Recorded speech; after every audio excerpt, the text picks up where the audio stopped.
everyone, it's Courageous and I'm back again with another video.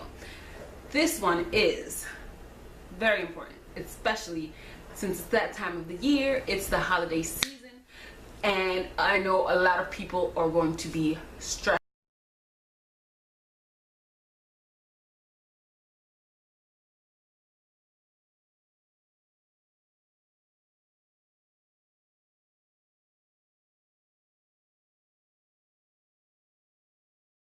So if you want to know my tips on how to stay sane this holiday season, let's go to the video.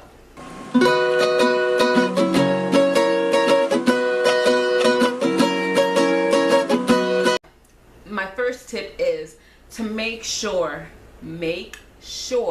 you practice self-care this holiday season. Reward yourself first. Take care of you first.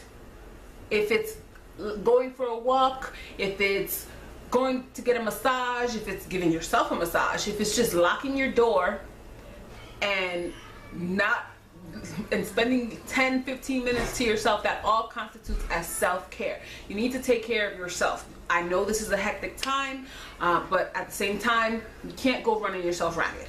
You can't do that.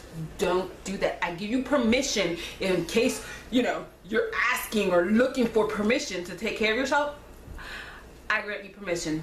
Sign the permission slip. Take care of yourself. Practice self-care. Number 2 is you don't have to be all extra. Don't go above and beyond to do unnecessary things. Exhaust. But save that energy. Save that energy for what you need to go the extra mile for. You don't have to get the very best gift for all of your kids' teachers, especially if there's more than one. Just the fact that you're thinking about them and that you thought about getting them a gift is enough. They're happy with whatever you give them. You don't have to go, oh my god, I have to find this limited edition chalkboard that they only make in Paris and it's in stock now. I'm just giving examples. I don't really know. I give gift cards to my kids' teachers because let them choose their own gift. Here you go, with a card expressing my gratitude.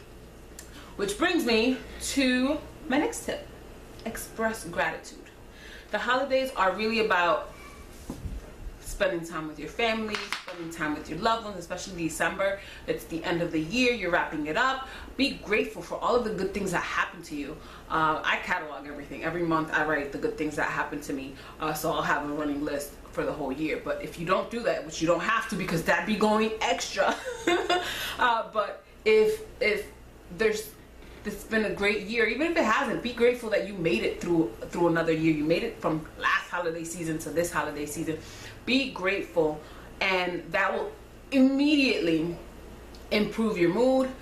It'll immediately improve your outlook on life in general. So don't forget to express gratitude. Especially, be grateful that you were able to buy that gift that took you so long, instead of focusing on the fact that it took you 5 years or it took you 25 minutes online to get that gift. So be grateful that you were able to even get it. My next tip is don't dwell on it. Yeah, I know for some people Christmas is a sad time. Not everyone can be holly jolly during the holiday season, but I want you to acknowledge it and let it go. Move on to the next thought. Don't spend your Christmas season, your holiday season, whatever you practice, don't spend it miserable for that one little thought, especially if it's something small. If it's something big, embrace it, acknowledge it. It's like in meditation, you get the thought, acknowledge it,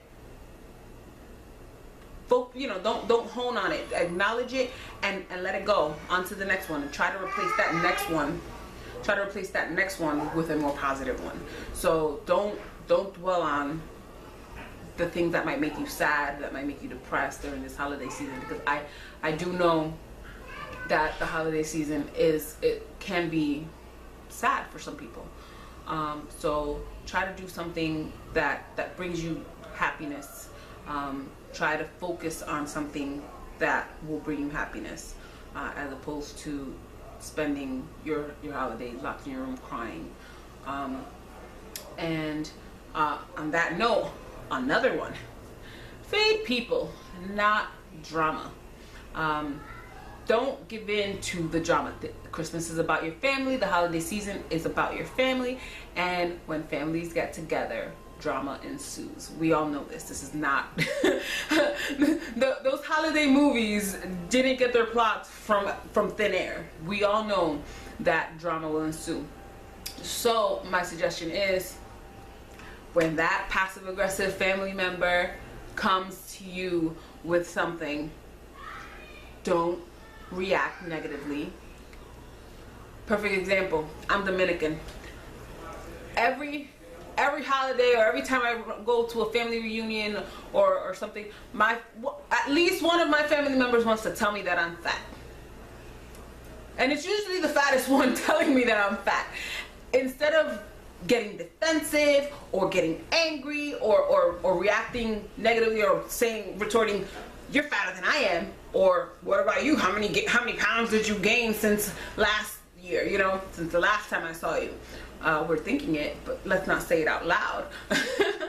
But instead of doing that, just say thank you, or change the subject. "Oh, you're so fat. Oh, did you make the potato salad? It's really good." Like, change the subject. Don't fall into it, because a lot of the times, they're targeting you or targeting people in general with something negative because there's some aspect of their life they need to make themselves feel better about. So don't feed into the drama.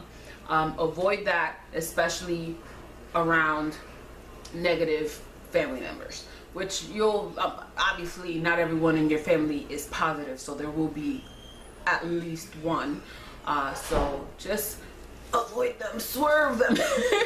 Go meet when you see them coming, "Oh, hi, how are you?" Wait from far away and then act like you're going somewhere. You'll know them because they were the same ones who ruined your mood last holiday, and the holiday before that, and the holiday before that, and the holiday before that. So the tactic is, do not feed the drama. Avoid it. Say thank you. Change the subject, but keep it moving. Don't let them ruin your mood.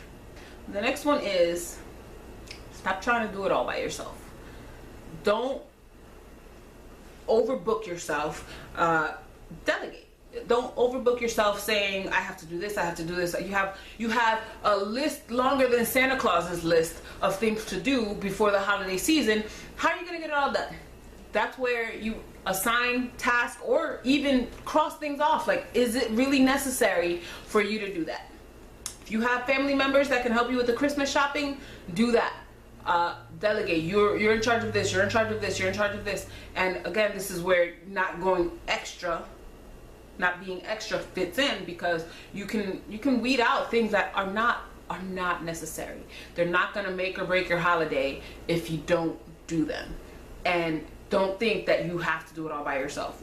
Don't think that just because you're hosting Thanksgiving, you have to be in charge of booking all of your guests' accommodations, making sure that each one has a mint on their pillow every morning. You don't have to do that. That's extra, that's unnecessary, and that's putting more stress on yourself.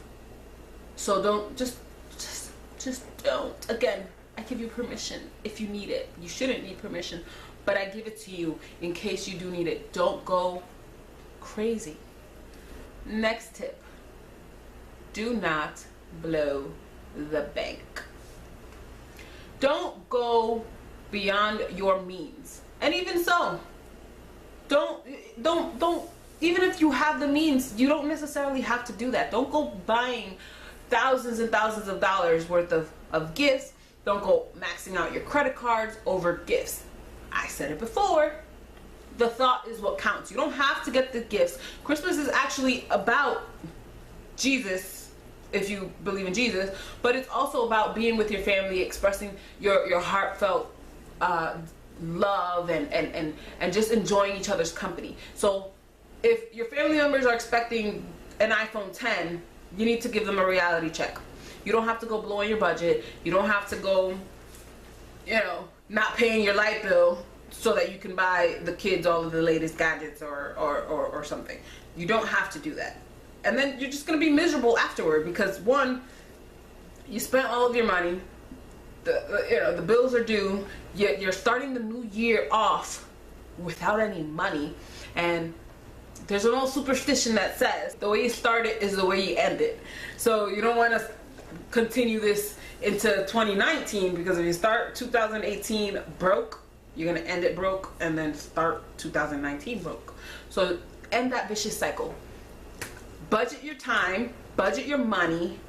If you haven't seen my Christmas budget video, it'll be up in the cards. How to budget your Christmas shopping, and how to come up with gift ideas, so that you're not going crazy last minute spending all of this unnecessary money on gifts. I know the kids want the latest toys. That's all the marketing that they see targeted at them. Get them what you can. If you can't get it, and if you don't want to get it, don't get it. Save your money. Start the new year with a little nest egg. I'm actually doing a challenge this month on to save $500 by going daily. $1 on the first, $2 on the second, $3 on the fourth, on the third, $4 on the fourth, etc., etc. So by the end of the month, I should have $496. I got that from the Charles and Tress's website, and I said, hey, you know what? It's Christmas and the holiday season in December is usually all about spending. I want to save. I don't want to blow my budget. I'm pretty much almost done with my Christmas shopping. I'm a little behind, but I only have like 3 people left to go, and I already have them. I already have their gifts that I am going to buy, and I just need to get some addresses so I can ship them. But other than that, I'm pretty much done. I didn't blow my budget. I didn't go crazy. I'm not stressed out pulling out my hair like, oh my God, I'm broke. I'm gonna have to eat in the dark because they're gonna cut out my light bill. How am I supposed to pay my rent? Etc., etc. Don't do that. Don't blow the budget. So the common thread of this all is that it all starts with you. Focus on things you can control. You can control your reaction to external factors. You can control how much you spend. You can control how you react to the thoughts that come into your head, because sometimes it's not even a person. Sometimes it's a thought. Sometimes it's an idea that's lingering. You can push that out. You can control how much money comes out of your wallet in terms of the holiday spending. Obviously you have to spend, pay all your bills and all of that because you have to get ahead and get by, but the things that you can control is what you should focus on. You can focus on saying thank you. All you have to do is say thank you. Thank you for allowing me to make this video. Thank you for watching. See, it's very easy to find something to be grateful for. You just have to look for something to be grateful for, and you have to spend time on that as opposed to spending time on things to complain about or dwelling on things that you can complain about. So it all starts with you, and I hope that this holiday season is your sanest ever, and it's as stress-free as it can be. So those are my tips on how to avoid holiday stress. Did I miss anything? Do you have any tips for me on how to avoid holiday stress? For the most part, the hardest part for me personally is not feeding the drama, because sometimes I just get petty. Sometimes I kind of want to retort like, don't come for me. Don't come for me. But for the most part, I don't react. I'll just lock myself in my house and not deal with anybody.